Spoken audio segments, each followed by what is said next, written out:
Jóvenes, buenas tardes. Buenas tardes, licenciado. Buenas tardes, licenciado. Buenas tardes. Es que no permiten que yo ingrese. Ustedes están ingresando todos al mismo tiempo. No permiten que yo ingrese. Jóvenes, buenas tardes. Bueno, vamos a iniciar la cátedra. El último día de clase platicamos sobre lo que era el despojo. Hablamos sobre su definición. Hablamos sobre la evolución histórica del despojo en la época de la conquista. Platicamos de los principios rectores de la política agraria. Hoy vamos a ver el periodo del presidente Justo Rufino Barrios y el derecho a la restitución. No voy a volver a repetir porque vamos a redundar en lo mismo. Entonces, vamos a ver el día de hoy el periodo presidencial de Justo Rufino Barrios. Vamos a ver dónde nos quedamos. Buenas tardes, licenciado. Sí, eso tocaba por hoy. Sí, gracias. Miren,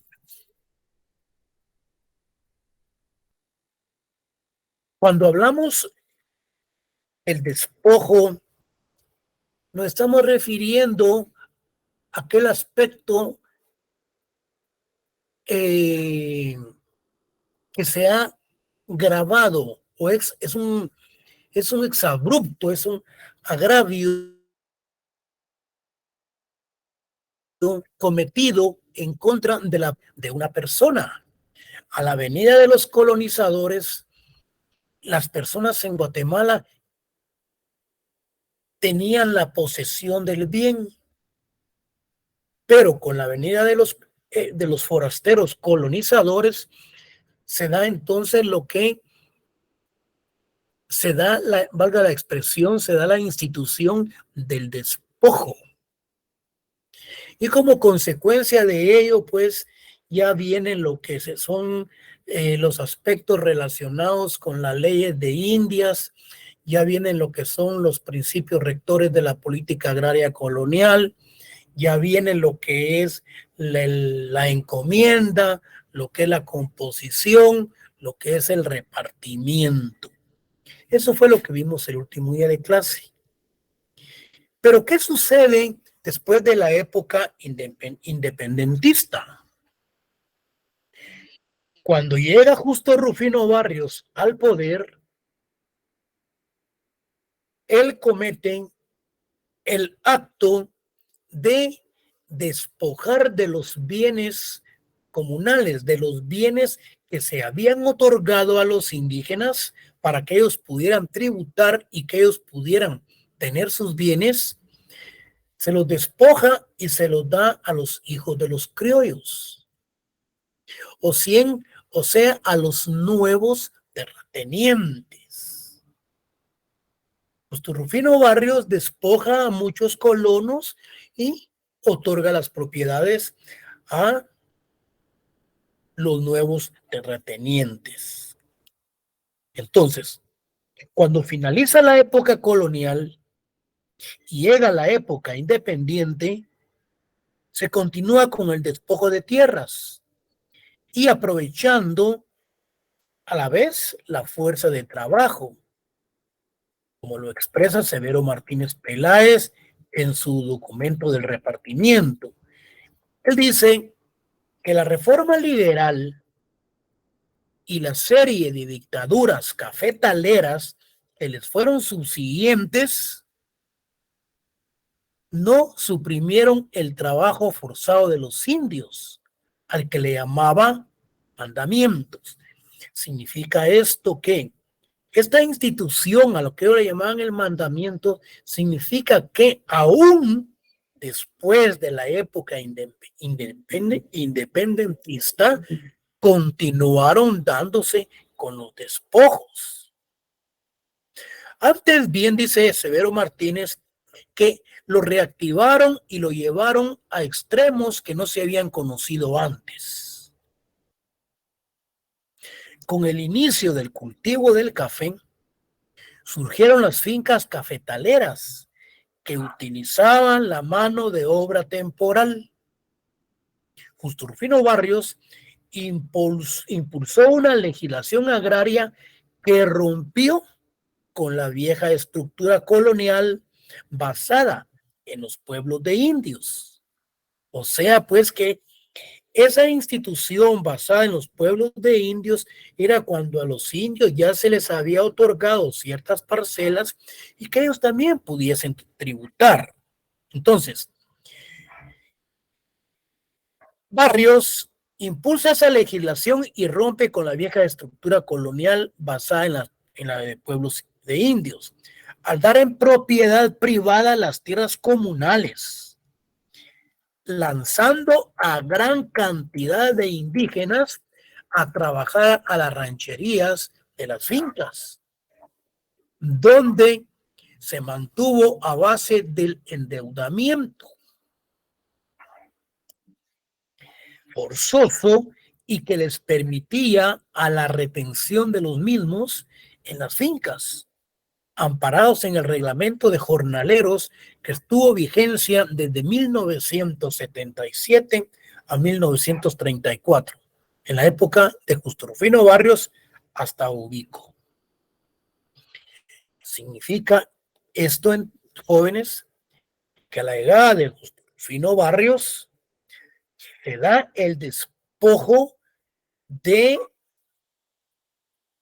las tierras de los pueblos de indios que se les había otorgado y que estas tierras pasan a formar parte de los nuevos terratenientes. Como consecuencia, prácticamente los indígenas vuelven nuevamente a las rancherías a trabajar en los trabajos forzosos, ya bajo la tutela pues de los nuevos terratenientes. Fernando González Davinson, en su obra de Régimen Liberal en Guatemala, se refiere con respecto al acceso a la tierra y dice que las nuevas modalidades que se implantarían para despojarte tierras tenía ya la precondición de la acumulación colonial de tierras a favor de los criollos, los hijos de los españoles. Bueno, estimada insuficiente para los nuevos grupos cafetaleros emergentes.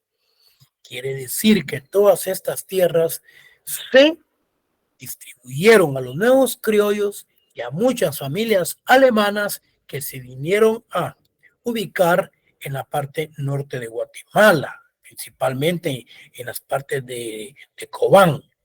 Entonces, la tierra iba a ser vista desde dos ángulos. Primero, como una base del monopolio de una parte de la corteza terrestre para producir en gran escala el grano. Es decir, entonces, que esa tierra que se otorgó, se buscaba desde luego el monopolio y las producciones en grandes cantidades. Y la segunda modalidad, pues, consistía en presionar a la masa campesina indígena con respecto a la disposición y obligarla lentamente a trabajar en las haciendas extensivas. La carencia de la tierra obligaba al indígena a trabajar, desde luego, en las fincas cafetaleras. En conclusión, el despojo de tierras y de fuerza de trabajo se inicia en la época colonial, independientemente del despojo que se dio en la época de la colonización. Esto estamos hablando ya después, ya en la época independentista. Entonces, desde luego se mantiene durante la época de la independencia y específicamente el trabajo forzado al margen de los acontecimientos políticos con una economía autosuficiente, como dice Martínez Peláez en su trabajo del repartimiento. El trabajo forzado, dice, de los indios no fue abolido en Guatemala, dice. sino hasta el año de 1945. Su abolición fue uno de los más importantes cambios revolucionarios introducidos por la Revolución de Octubre, el 24 de octubre de 1944. El decreto del Congreso de la República de fecha 23 de marzo de 1945 suprimió definitivamente los envíos de indios forzados con pretexto de vagancia y cerró de este modo un largo capítulo de la historia del trabajo en nuestro país. Ese ciclo se había iniciado en los repartimientos coloniales. Rufino Barrios, presidente de Guatemala, despojó a los indígenas en 1873 y en 1985. Bueno, algo muy importante cuando se habla, hay algo muy importante cuando se habla de la revolución, del periodo revolucionario de 1945. Cuando Jacobo Arbenz y Guzmán toma el poder en Guatemala, lo que eran las compañías, por ejemplo, la United Fruit Company, que se ubicaba en Izabal, en el Store, así como una sucursal que tenían en Escuintla, estas eran empresas eminentemente gringas que exportaban banano. A la llegada de Jacob Arbenz y Guzmán con el movimiento revolucionario de la reforma agraria, con el decreto 900, se da ciertos desplazamientos y a la vez ciertas reparticiones de estas fincas, las cuales prácticamente no pagaban impuesto. Y en virtud de ello, principian estas compañías gringas a informar en Estados Unidos que Jacob Arbenz y Guzmán era comunista y que por lo tanto no le convenía con respecto a las políticas americanas, gringas, en Guatemala, y le dan el golpe de Estado. Como consecuencia, entonces, todo lo ganado con los movimientos revolucionarios en la época de la revolución del 20 de octubre del 44, realmente se viene abajo con lo que es la contrarrevolución. Jacob Arbenz y Guzmán cuenta la historia que tuvieron que sacarlo hasta salió desnudo al extranjero, donde estuvo en Suiza, terminó como alcohólico. Bueno, es otra historia que tenemos que narrar y que tenemos que contar. Entonces, es con el periodo de Justo Rufino Barrios que realmente se da lo que es el despojo de las tierras de indios. Ahora bien, en una de las cátedras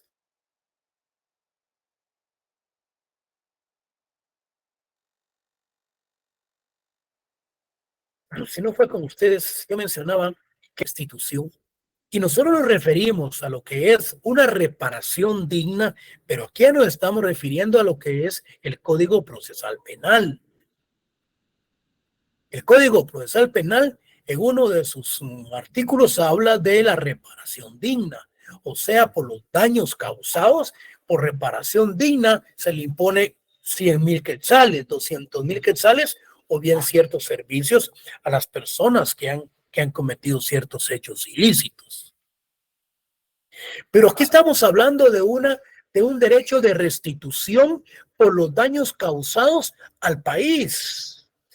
No al país propiamente dicho, sino que a un grupo de personas que fueron despojados.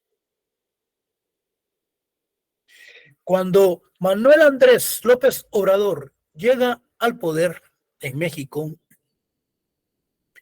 recientemente, 3, 4 años, 5, 4 años,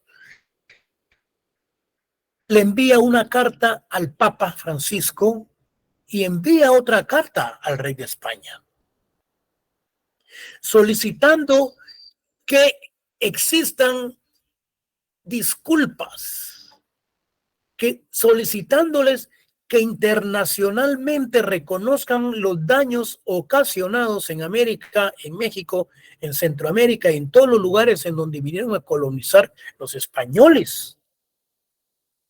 Solicitan disculpas internacionales, como lo han hecho en los países occidentales, en Europa, en Francia, en Alemania, en otros países donde fueron colonizados, y estos países conquistadores no solamente reconocieron públicamente esas disculpas, sino que hasta la fecha continúan apoyándolos en infraestructuras y restituyéndole por los daños ocasionados. Bueno, una de las conquistas conforme a la firma de los acuerdos de paz en Guatemala, bueno, es ese reconocimiento que existe con respecto al reconocimiento a los pueblos indígenas. Esa restitución que se le debe de dar a todas las personas que formaron parte de los familiares que se cometió un gran genocidio en el país, en donde el Estado de Guatemala, a través de las sentencias internacionales por medio de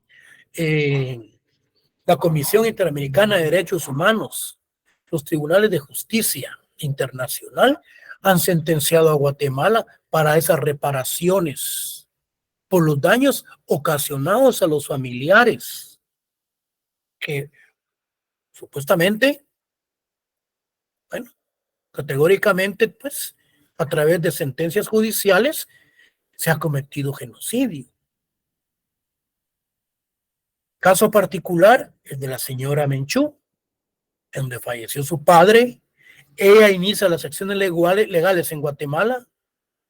Se agota los procedimientos y continúa ella demandando a nivel internacional en los tribunales de justicia al Estado de Guatemala por la muerte de su padre y por el gran genocidio cometido en Guatemala. Gana el caso. Y la señora ha sido resarcida, se le ha restituido con grandes cantidades de dinero, millonarias cantidades de dinero por los daños ocasionados. Entonces, es necesario, así como lo hizo López Obrador, solicitar disculpas internacionales por los genocidios, los males causados, las explotaciones, todo lo que se llevaron de los países de América. Por lo menos España y otros países deben de reconocer internacionalmente como lo han hecho, pero no lo han hecho con los países de América. La restitución, jóvenes, entonces, es la devolución, es el reembolso de los gastos realizados como consecuencia de la victimización, de la prestación de servicios y de la restitución de derechos. Pero como aquí estamos utilizando la institución desde el punto de vista etimológico que viene del latín restitutio, pero lo estamos enmarcando en lo que es el despojo, en ese reconocimiento que realmente debe de realizarse. Se trata entonces del proceso y del resultado de restituir. Y cuando hablamos de restituir es poner algo en el estado en el cual se encontraba con anterioridad. Regresar una cosa a su dueño. Hacer que un individuo vuelva a su sitio de origen. Se le está restituyendo. Entonces, pero aquí nos vamos a referir restituir o reparar el despojo realizado en la época colonial e independientemente es un tema bastante complejo. Porque los sectores vulnerables tienen poca oportunidad al acceso a la tierra. Los campesinos, incluso para pequeños lotes para vivienda, así como para obtener extensiones mayores de tierra para sus cultivos. La acumulación de tierra paulatinamente se ha legalizado y los sectores que carecen de un espacio para vivienda y para cultivo ha generado situaciones que han provocado fenómenos de carácter social, conllevando conflictos entre comunidades, entre particulares, Estado, y entre particulares y propietarios privados. Tenemos el caso de Sololá, Santa María, Iztahuacán. ¿Quién es entonces el que debe resolver este conflicto? Lo vamos a ver adelante qué nos dice el artículo 24 del Código Municipal. Independientemente que tenemos lo que es la Secretaría de Asuntos Agrarios, pro tierra, con tierra y con tierra, pro tierra, con tierra, Fontierra y la Secretaría de Asuntos Agrarios, que la Secretaría de Asuntos Agrarios es la encargada de velar por todos los conflictos de tipo agrario a nivel nacional y quien tiende prácticamente a hacer los planteamientos de la solución de conflictos, independientemente de lo que nos dice el artículo 24 del Código Municipal, que son ellos los encargados específicamente de velar por los limítrofes municipales. Bueno,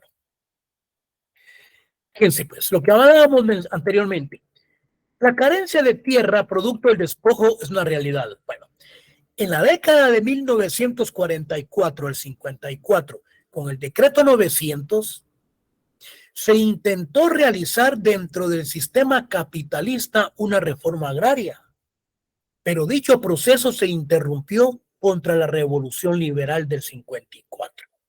¿Quién encabezó esa contrarrevolución liberal? Castillo Armas, apoyado por el embajador de los Estados Unidos en Guatemala, en donde le dan la caída a Jacobo Arbenz y Guzmán, en donde Jacobo Arbenz y Guzmán, creando el decreto 900, ley de reforma agraria, prácticamente ya se había distribuido la mayor parte de las tierras a todos los campesinos. Pero contra la revolución vino a cero, a caer en cero nuevamente y principian otra vez a darse los grandes aspectos relacionados con los latifundios que hablábamos en una de las clases anteriores.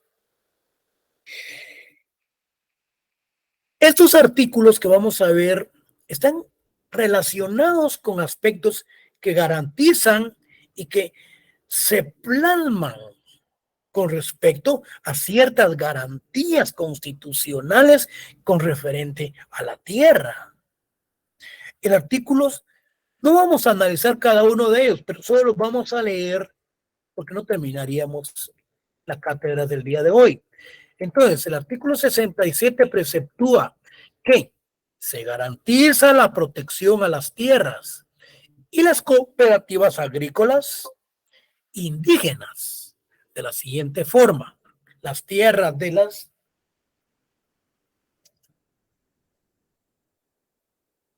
disculpen que se me estaba descargando esto. Entonces, habla sobre la protección a las tierras. El artículo 68 establece que el Estado proveerá de tierras estatales a las comunidades indígenas que las necesitan para su desarrollo. Por ejemplo, todas las personas que emigraron por el conflicto de la URNG y el Estado de Guatemala por el conflicto armado de los 36 años, el Estado se vio en la obligación de comprar fincas dónde ubicar a todas las personas que estaban regresando de la huida, pues, del conflicto armado. El artículo 62 regula que mediante programas especiales y legislación adecuada, el Estado propiciará la apertura de mercados nacionales e internacionales para la libre comercialización de la obra de artistas y de los artesanos. Se debe de garantizar, dice, esa apertura de todas las personas que participan en ese tipo de comercializaciones. Lo que yo les mencionaba, el Código Municipal en su artículo 25 yo mencionaba el 24, es el artículo 25. Aquí lo tenemos, fíjense. El artículo 25, repito, del Código Municipal establece: cuando hay un conflicto de límites entre comunidades del mismo municipio, serán resueltos con mediación del Consejo Municipal, promoviendo la participación de las comunidades afectadas y la conciliación entre las mismas. Yo les puedo preguntar el día del examen: fundaméntese. ¿Qué institución es la que debe de mediar? ¿Qué institución es la que debe de conciliar? ¿Qué institución es la que debe de participar para la solución del conflicto en Sololá? Y fundaméntese. Entonces, sencillamente le estoy dando que es el artículo 25 del Código Municipal. No me voy a poner la Secretaría de Asuntos Agrarios, porque si yo le estoy pidiendo fundaméntese en la Secretaría de Asuntos Agrarios, en efecto, tiene una regulación y sus aspectos eminentemente sustantivos como adjetivos. Pero la pregunta es la mediación que debe de existir. Entonces, el Código Municipal lo preceptúa en su artículo 25. Pero si la pregunta viene en la siguiente forma: esta institución pertenece al Poder Ejecutivo, al organismo ejecutivo, y tiende al conocimiento de todos los conflictos agrarios a nivel nacional. Pero yo no le estoy hablando del conflicto de límites, porque prácticamente lo que es la Secretaría de Asuntos Agrarios se refiere más en el aspecto eminentemente agrario. Y está hablando de límites entre las comunidades. Luego, el 109 habla del Consejo Municipal, que debe establecer en consulta con la autoridad comunitarias los mecanismos para garantizar a las comunidades el uso, conservación y administración de las tierras comunales. Yo les puse una pregunta del convenio 169 de la OIT. Sin embargo, aquí la vamos a encontrar. Fíjense, pues. Yo les puse que realmente se daban las consultas a los pueblos indígenas mediante procedimientos apropiados y en particular a través de sus instituciones representativas, etcétera, etcétera. ¿Qué institución internacional es la que vela o regula tales consultas? En el convenio 169 de la OIT.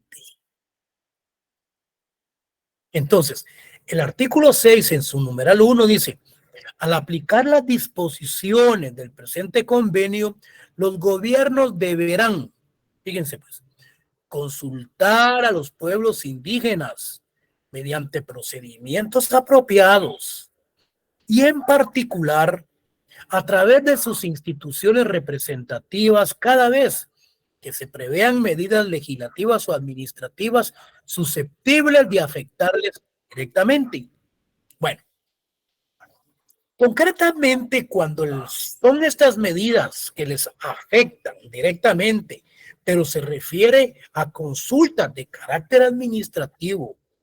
Una empresa americana, una empresa gringa, una empresa europea, una empresa rusa viene al store, viene a llevarse el níquel, viene a hacer grandes explotaciones mineras, entonces se debe de realizar una consulta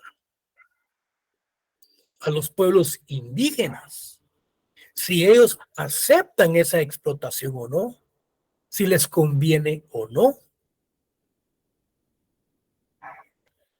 Pero acá primero viene el Ministerio de Medio Ambiente y resuelve que en efecto si es procedente que se den las explotaciones.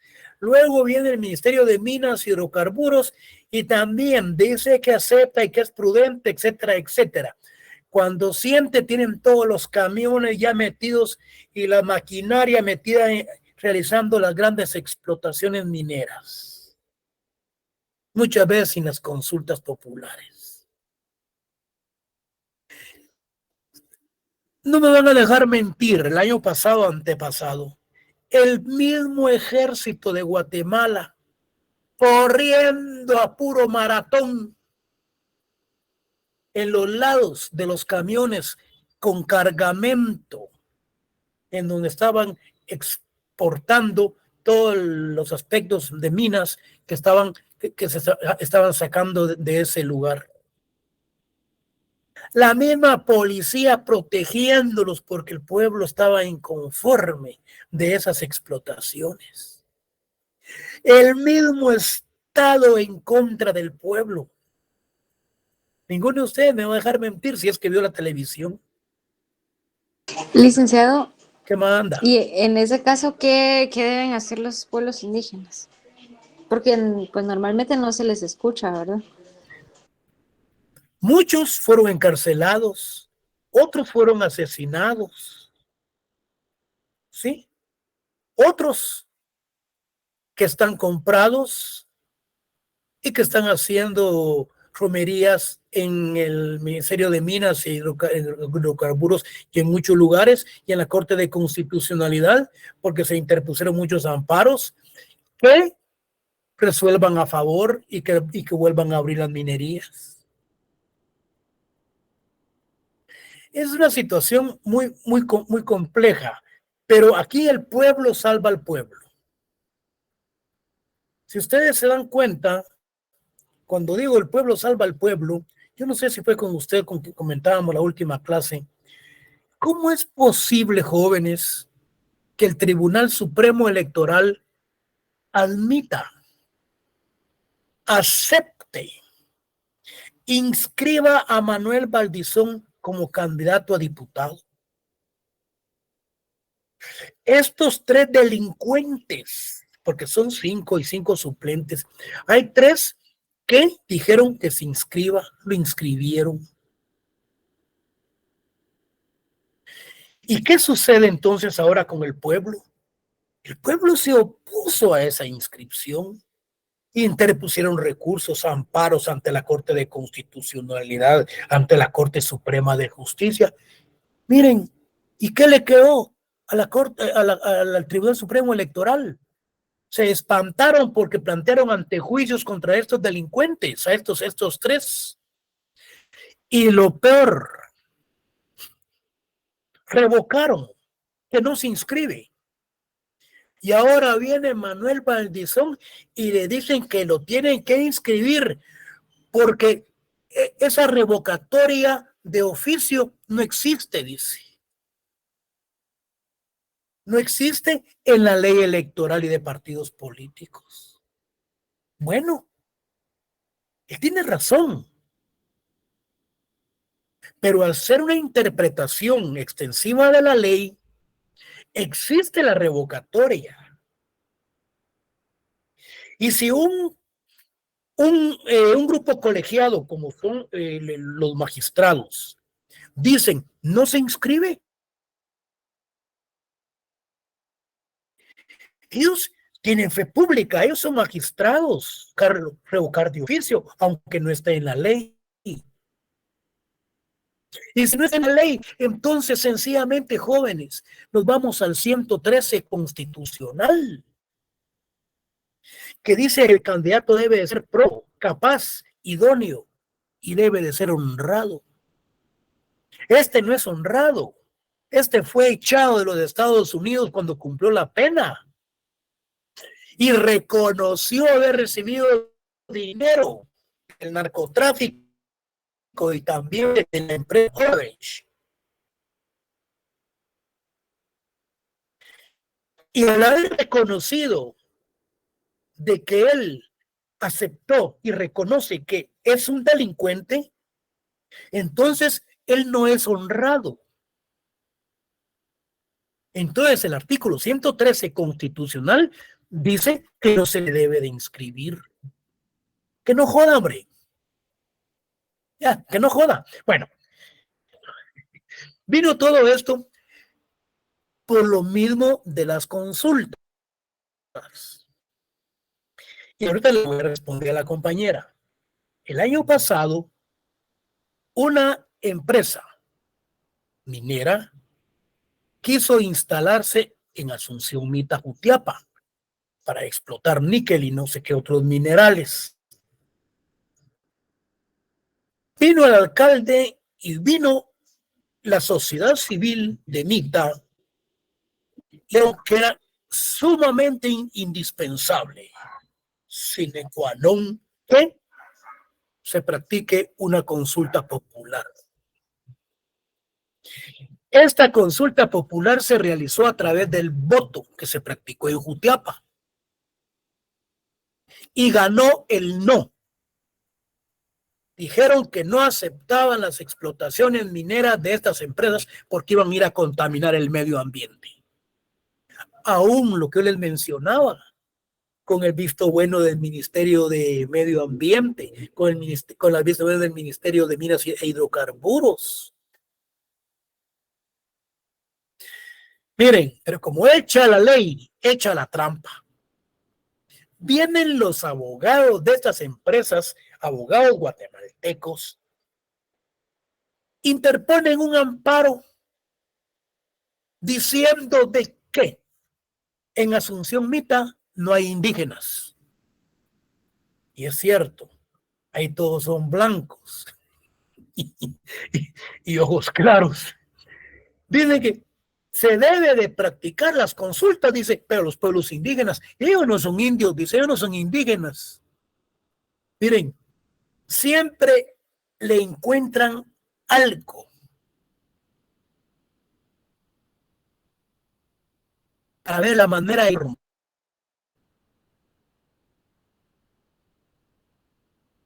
las opciones. Y no solamente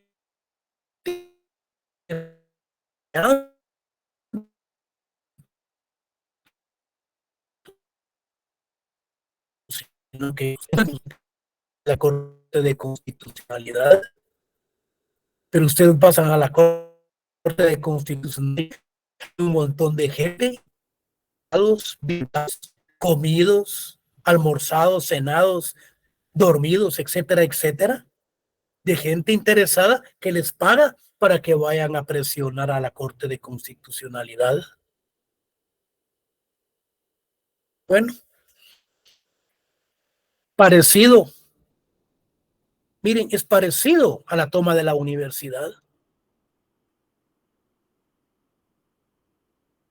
Yo fui a la Universidad de San Carlos, no me permitieron ingresar. Cuando yo llegué temprano, les estaban dando el desayuno, le llevaban el desayuno a los que estaban tomando, a los que estaban ahí tomando la universidad.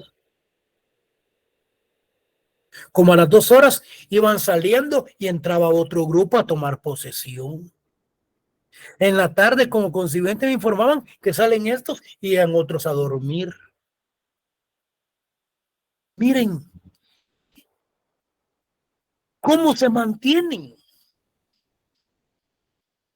estas personas, el gran daño que le está causando la academia a ustedes, a todos.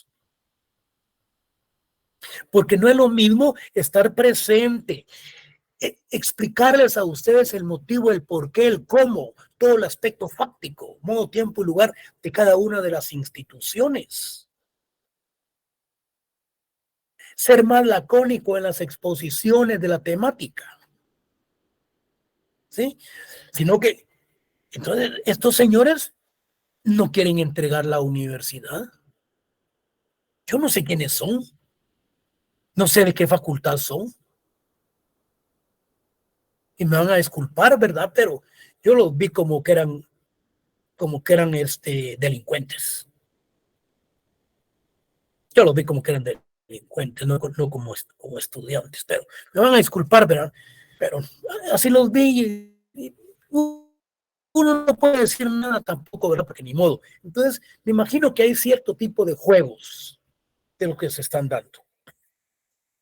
Bueno, y aprovechando que estamos haciendo ese comentario, me preguntaban, ¿qué sucede con el voto nulo de las próximas elecciones? Yo no he leído muy bien lo que es la ley electoral de partidos políticos, pero el artículo 213, creo que es, el artículo 213 dice algo así. Miren, ya que estamos hablando de todo esto, miren, dice, si el voto nulo es mayoritario, se repita en las elecciones, siempre y cuando sea más del 50%. Fíjense bien. Y el artículo decía, pero con otros candidatos. Como les mencionaba, hecha la ley, hecha la trampa. Esto con otros candidatos lo quitaron y dejaron.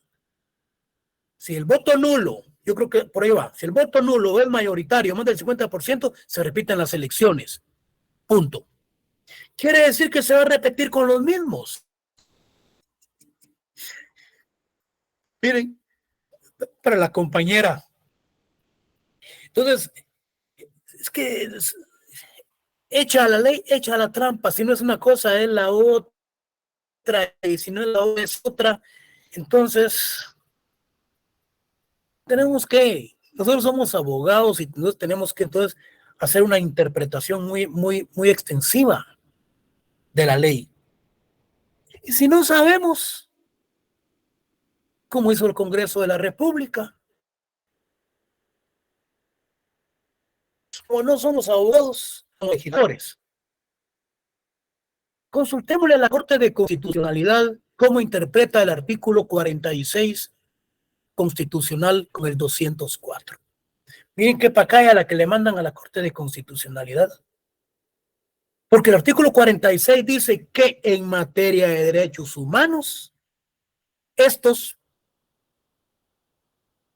prevalecen sobre el derecho humano. ¿Y qué nos dice el 204? Toda resolución de los jueces debe estar marcada en el derecho interno, siendo superiores que los convenios y los tratados, que de los convenios y de los pactos. Señores, entonces, ante esta encrucijada, ¿qué se hace? ¿Es superior o no? Y como el Congreso no sabe, le consulta. Pero como la Corte de Constitucionalidad, todas sus resoluciones y todas sus sentencias son políticas, resuelve. En virtud de la solicitud planteada por el Honorable Congreso de la República, es del criterio de esta Corte de Constitucionalidad. No debe haber confrontación, que no debe haber una dicotomía en cuanto al artículo 46 y el 204. Se debe hacer una interpretación amena de carácter humano, para que no haya confrontación y que lo que se debe de hacer es una armonización. Que no jodan, hombre. ¿Ah? Que se debe de interpretar desde el punto de vista humano y que hay armonía en los dos artículos. Si lo que les es que si superior o el otro, ellos dicen que no debe haber de confrontación, sino que debe haber armonización. Bueno, todas las resoluciones, la mayor parte de la Corte de Constitucionalidad, pues son políticas. Jóvenes, sigamos. Ya me hice hablar sobre otros temas que responden al de derecho constitucional y penal. Entonces decíamos, las consultas llevadas a cabo en aplicación de buena fe y de una manera apropiada a las circunstancias, la finalidad de llegar a un acuerdo o lograr el consentimiento acerca de las medidas propuestas. El artículo 12 del convenio del convenio dice, el Estado debe de reconocer, dice, a los pueblos indígenas el derecho de propiedad. El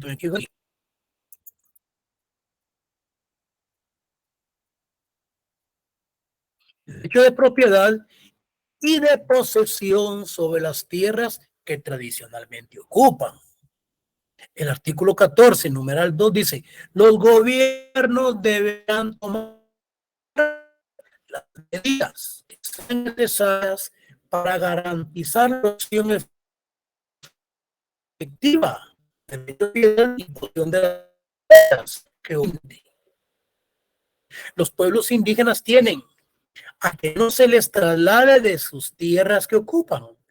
Y cuando excepcionalmente el traslado y reubicación de los pueblos indígenas se hacen necesarios, solo deberán efectuarse con su consentimiento, dado libremente y con pleno conocimiento de causa. Todo esto, jóvenes, ustedes tenían que verlo, no solamente darle los artículos y ustedes tenían que verlos estudiados. Pero,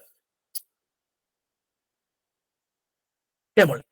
El artículo 17 al 1 dice, se deben respetar las modalidades de transmisión de los derechos sobre la tierra de los pueblos indígenas.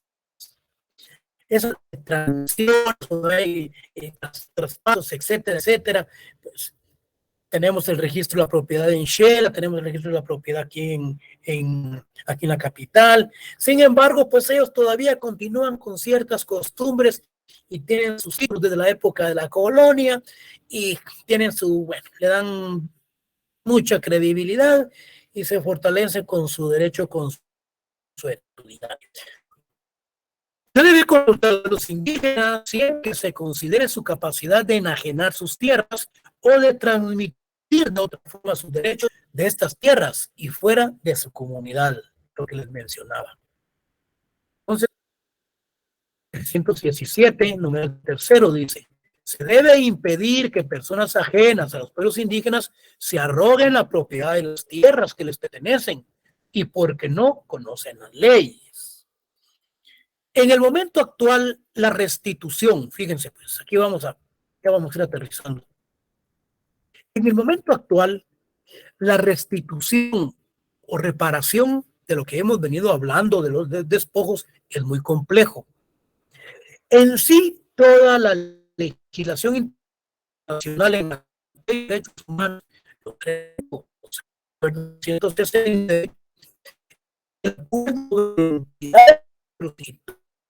todas las actividades y peticiones de reivindicación de los derechos de los pueblos indígenas en Guatemala van encaminados a hacer valer los derechos de restitución y reparación. Es decir, que no se pierde la esperanza. Porque yo creo que en el caso ya hay ciertas iniciativas con respecto a esta restitución de los despojos. Si hay con respecto al genocidio, ¿por qué no se puede dar también con los despojos de los grandes daños ocasionados a la pobre gente del campo? Bueno, es complicado, sinceramente, el tema de la restitución de la tierra. En sí se percibe por medio de los instrumentos jurídicos citados con anterioridad que en la sociedad guatemalteca existe una especie de conciencia colectiva que reconoce el fenómeno de la pobreza y la situación de exclusión en que viven millones de guatemaltecos, producto del despojo de sus tierras y apropiación de su fuerza de trabajo, y que actualmente ya siente la carga de la culpa e impotencia que esta institución a los guatemaltecos se ve como un problema sin solución inmediata. Observándose que es obvia la preocupación observándose, fíjense, que es obvia la preocupación de los diputados que en cada momento histórico dejan plasmado el principio constitucional de buscarle solución a la situación de la tenencia de la tierra, ya que es sabido que la misma se acumuló en algunos sectores y familias de la sociedad. Y en el momento actual, la mayoría de los descendientes de los despojados tienen dificultades e incluso para adquirir un pedazo de tierra para su vivienda. Y más complicado aún obtener una extensión mayor para su cultivo. Como consecuencia, esta es la herencia que han adquirido millones de guatemaltecos y constituyen un reto para los futuros guatemaltecos de construir una sociedad que salga de la situación actual y sacar adelante al país buscando las alternativas de desarrollo económico, político y social que beneficie a la gran mayoría. Ese debe ser el reto, un sueño, pero si no existen sueños, no existirán realidades. Entonces, jóvenes, yo considero que realmente es el Congreso de la República, a través de las presiones de la sociedad, de los grupos étnicos, de los despojados, etcétera, etcétera, que tienen que realizar para poder lograr cierta restitución de todos los daños ocasionados con respecto al despojo en Guatemala. Bueno, ¿alguna pregunta, jóvenes? ¿O nos miramos el próximo día miércoles? No se pierdan las clases, jóvenes. Les estoy dando el examen. El próximo miércoles vamos a ver lo que es la discriminación y vamos a ver el racismo. Vamos a ver la definición de racismo. Vamos a ver la definición de discriminación. Vamos a ver las clases de discriminación. Lo vamos a ver dónde está regulado en el Código Penal como delito. Vamos a ver además la lucha contra la discriminación, la protección. Vamos a ver lo que es el apartheid. Vamos a ver lo que nos menciona Nelson Mandela, qué fue lo que hizo en África. ¿Cómo fue que se dio esa disgregación social entre los negritos, los africanos y los blancos? No se pierdan, jóvenes, la próxima cátedra. Yo estoy igual que los locutores de la radio, invitándolos a que no se la pierdan. ¿Hay alguna pregunta, jóvenes? Nos miramos el próximo día de clase. Feliz noche. Estamos Muy bien. interesante, licenciado. Gracias, todo claro. Muy buena clase, licenciado. Feliz noche, Lic. Buenas noches. Feliz noche. Feliz noche, jóvenes. Feliz noche. Feliz noche. Feliz noche, Lic. Dios, feliz noche.